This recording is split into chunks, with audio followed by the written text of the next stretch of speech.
and roll. Tell me what you see when I pass by, yeah.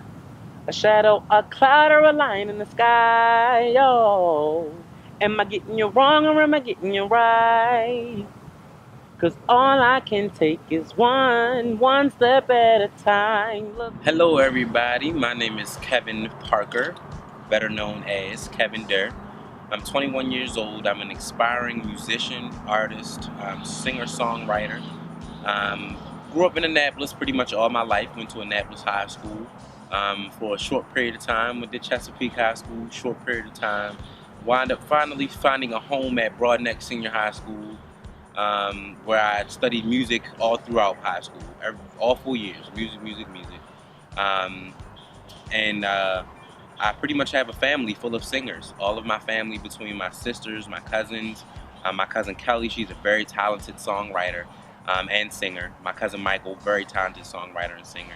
I must say that my cousin Donis, she's a singer down in Nashville, Tennessee right now. She has a few projects out. Shout outs to her. My aunt can sing, my brother can sing, and most importantly, my sister Keisha, she's a very, very talented singer, though she does not like to sing.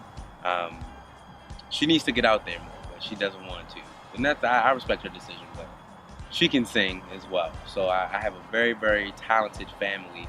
We're all multi-talented. Previous projects that I've worked on, starting in the very beginning, I've worked with Matt on a project called Love, Rhythm, and Addiction. Pretty much that project was about love, being in love with somebody who was the rhythm of your heart, and you're basically addicted to them so much that you just lose out on who you actually are. At the end of the day, the title track that we did was amazing. It was me, Matt Parker, and Cameron Rawls. We did an amazing job on that track for it being our very first track, and I won't forget the day that Matt played the track for me. He said, when you get off of work, we're gonna record this song.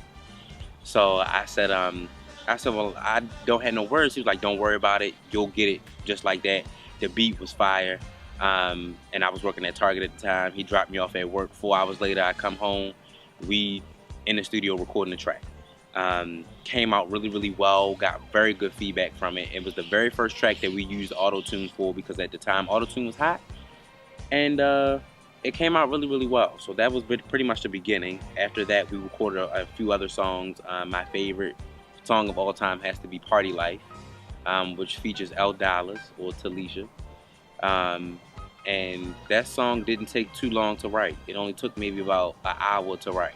And we were just pretty much BSing the whole time. So with us just BSing the whole time, we got the song done. We recorded it in like 2 weeks. We had to alter the beat a little bit, but we wanted to put Cameron on the hook, and it came out perfectly. So that was pretty much the basis of the foundation of where I come from and what I'd like to do. And so far, I mean, on my own, I've done one song called Here For Now, which features my cousin Kelly and my cousin Michael. We put that out in about, I'd say, October of 2012. And with that, we did an amazing job trying to do everything on our own.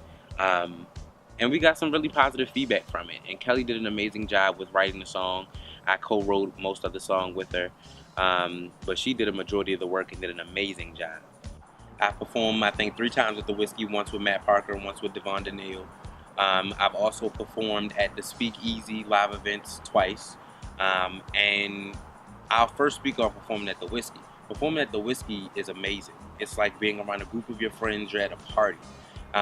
Most times you would have an audience that's not really too engaged.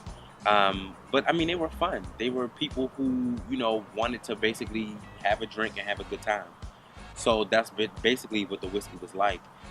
Speakeasy is very much so similar. The only thing about it is that it's a more laid-back type of crowd. You know, you don't have to do too much.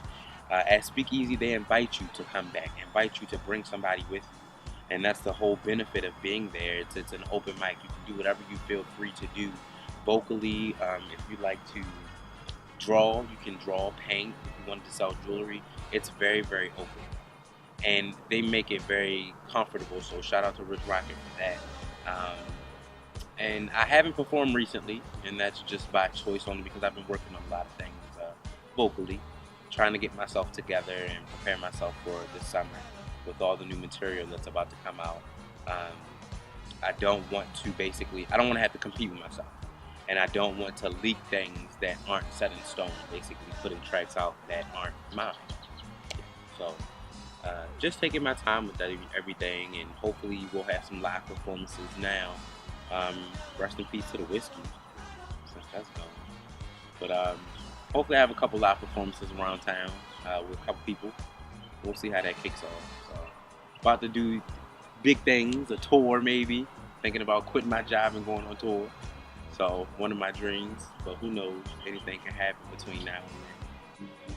As an artist, you have to take notes on life, and that's how you come up with songs. Sometimes they could be poor songs, sometimes they could be the best songs. But at the same time, you have to just take a look at your surroundings and just think to myself like, wait, is that a situation that I just went through? Let me write that down. And so I've been doing that to create a title project called Amen. And that project is going to be a very bipolar project. It's going to be a very bipolar project. And the reason why I say that is because you'll hear some tracks that are happy and you'll hear some that are sad. You'll hear some that sound angry, but at the same time, the whole concept of the album is saying a prayer to ask for forgiveness for all of my emotions. Some of my emotions are wrong, some of my emotions are right. But at the end of the day, you know, every time you end something, you say amen. When you say your grace, you say amen. When you say a prayer, you say amen. So just looking deep down into who I am, I just figured that would be perfect for who I am and calling it Amen. So that'll be the title of my very first project. Should be out August 2014. Some of my musical influences locally would have to be DAVONNE, Matt Parker, Kojo, and Orlando.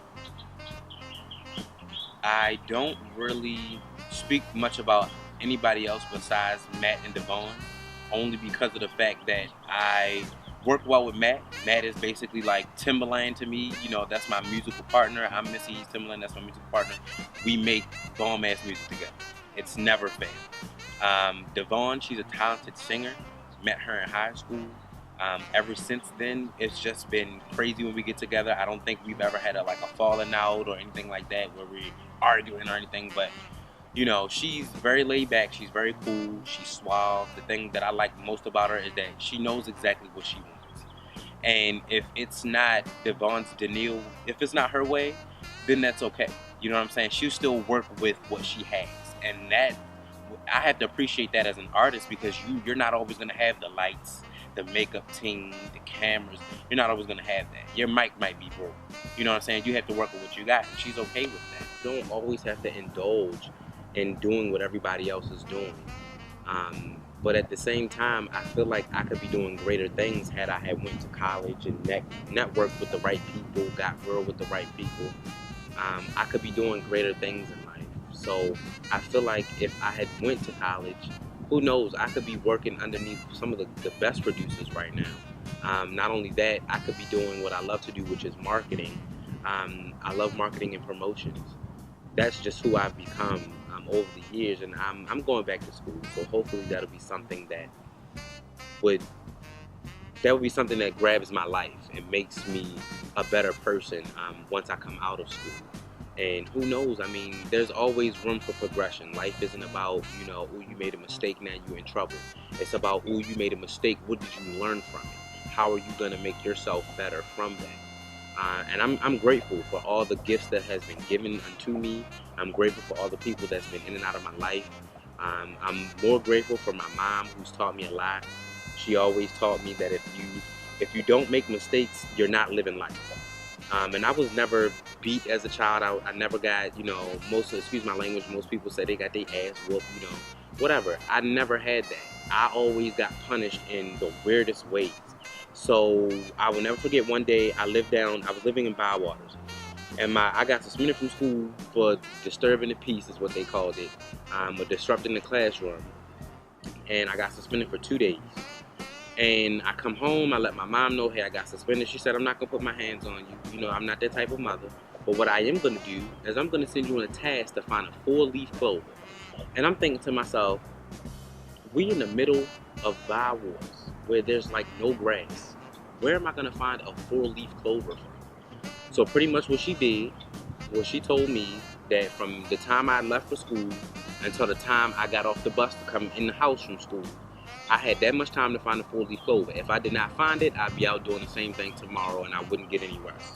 If I did find it, I can take the day off, whatever. So when I actually wound up finding one within like 30 minutes. When right outside, I knew exactly where to look, and I found one. Brought it back home, and she was like, I'm shocked. I'm really shocked that you found it. But the moral to the story was that you have to find the greater good within a bad situation. The bad situation was me being, sent home from school, us living in the community that we lived in. Everybody played outside, so of course there were a lot of dirt patches, and there wasn't no grass. But I had to just find that there was, luck somewhere, there was a blessing somewhere, and I believe that that was sent for me. For me to learn a lesson, and I really did learn a lesson that day, and that lesson was to not mess with my mother at all.